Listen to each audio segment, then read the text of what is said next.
新闻继续要来关心的是东石乡的永丰烟火工厂，伫咧去年6月份发生火灾，造成1个人受伤。消防局依照着《布袋烟火管理条例》处罚30万，要求停工1个月。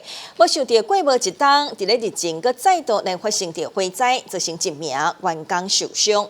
嘉义县消防局长吕清海讲，这一届是员工安全管理的疏失，操作无细腻，所以会罚金6万块至30万块。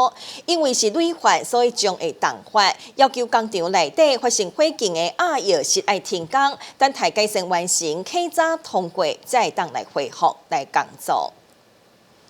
嘉义县消防局讲，永丰烟火工厂下晡1点外发生火警，消防队员到场火势扑灭，造成40外岁女性男员工多处的烧伤情形，送嘉义店家救治。店家讲，女性员工全身躯5成2至3度的烧烫伤，意识清醒，目前伫咧烧烫伤中心救治。接获嘉义县消防局指挥中心转报，辖区内永丰炮竹烟火公司有住宅火警，立即出动11、12、91前往，并且由铺子、布袋大队前往支援。动时动两到达现场之后，现场是压药室。员工操作不慎，疑似造成闪燃。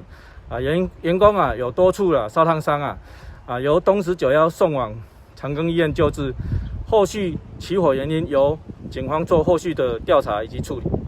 卢清海讲，原校东石水上大拿顶3乡镇各有1间合法的炮仔烟火工厂，其中东石乡永丰烟火工厂去年6月发生火警，造成1名男员工烧烫伤。消防局依照炮仔烟火管理条例，各座的设备缺失，无依照操作程序致使发生事故，采取上加30万块的罚款，依法会当处上悬150万块的罚款。新闻新闻钟来行，东石乡采访报道。